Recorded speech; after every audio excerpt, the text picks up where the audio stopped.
Kakalat na po ito. This is not a minor mistake from Claire.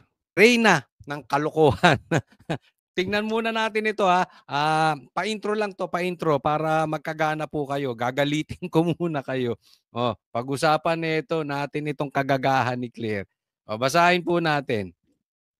Sabi niya, kaya walang makita sirang flood control sa Davao kasi wala pang baha. So, ibig mong sabihin, kinukumpirma. Kasi, titignan po dalawa itong makikita natin dito sa sinabi ni Claire. Kaya walang nakitang sirang flood control. Ibig sabihin, maayos lahat yung flood control. Okay? Kasi wala pang baha. So, ibig sabihin, una, walang ghost projects. Kasi kung may ghost projects, may baha. Diba? So, pag tiningnan po nating mabuti, itong sinasabi ni Claire, siya mismo kinukumpirma niya, ay, malinis ang Davao. Walang sira. So, maaayos.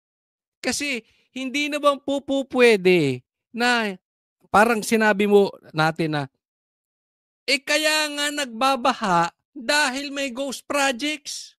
Kaya nga nagbabaha, kaya nga nasisira yung mga flood control projects ay dahil substandard. Gusto niya magkabaha. Kaya nga walang baha eh. Ibig sabihin, maayos yung pagkagawa ng mga flood control projects. At hindi lang maayos, walang ghost projects. Naintindihan po natin, ang gulong kausap nito si Claire. Alam mo Claire, totoo bang sinabi mo ito? Kasi parang hindi ito talaga karapat-dapat sabihin ng isang abogada. Lalong-lalo na isang member ng PCO.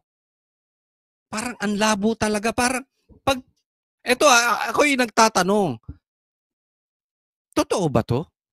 Totoo ba to, Claire? Na sinabi mo? Para sabi ko, ganito na ba talaga kagaga to si Claire? Ganito na siya talaga katanga? Kasi hindi mo kailangan maging abogada para hindi mo maintindihan yung ganito. Kaya tayo nagkakabaha dahil sa palpak na flood control projects, dahil sa ghost projects. Dahil siguro ito sa kakatanggol niya kay Bongbong Marcos, hirap na siya kasi meron din naman tayo nakakausap na mga na mga vlogger sa kabila. hirap na sila daw ipagtanggol ito si Bongbong Marcos. Kung yung vlogger hirap na hirap ipagtanggol si Bongbong Marcos, mas lalo na to si Claire.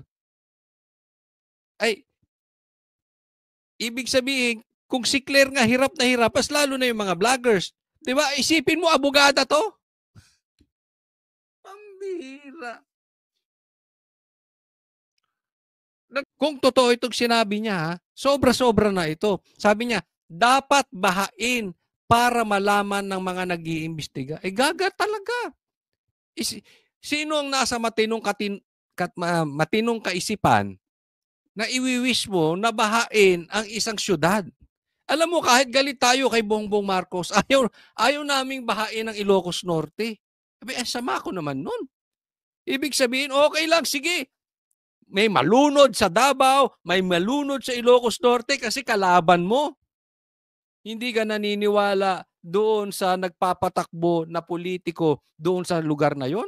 Hayaan na nating may mamatay. Parang ganito sinasabi ni Claire. Para mas gusto niya pang bahain. Para malaman ng mga nag-iimbestiga. Hindi po kailangan yun. Madali namang makita kung ghost projects Kumuha ng pera pero walang naitatayo. At yung natatayo, makikita mo naman kung substandard talaga. Alam na mga engineers yan. So kung may kasama silang mga engineers, dapat naman kung sila'y nag-iimbestiga. No? Pero ito talaga si Claire parang wala na sa ayos yung mga sinasabi.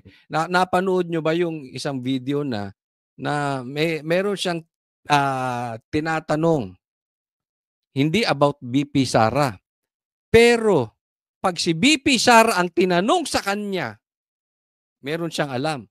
Pero pag ang tinanong patungkol kay Bongbong Marcos, wala siyang alam. Wala siyang maisagot. Hindi ko nga alam kung ito si Claire ay spokesperson ni VP Sara o spokesperson ni BBM.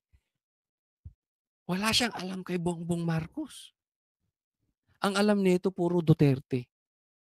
Hindi ko alam kung, hindi ba nahihiya yung mga kamag-anak nito si Claire? Kahit yung mga kaeskwelahan niya, mga kapwa niya abogada, hindi kaya nahihiya na dito sa taong ito? So Claire, pakisagot. Etong katangahang statement na ito, totoo bang sinabi mo? O imbento lang? Dahil talaga, sobrang tanga. Isa ito sa pinaka tangang statement ni Claire.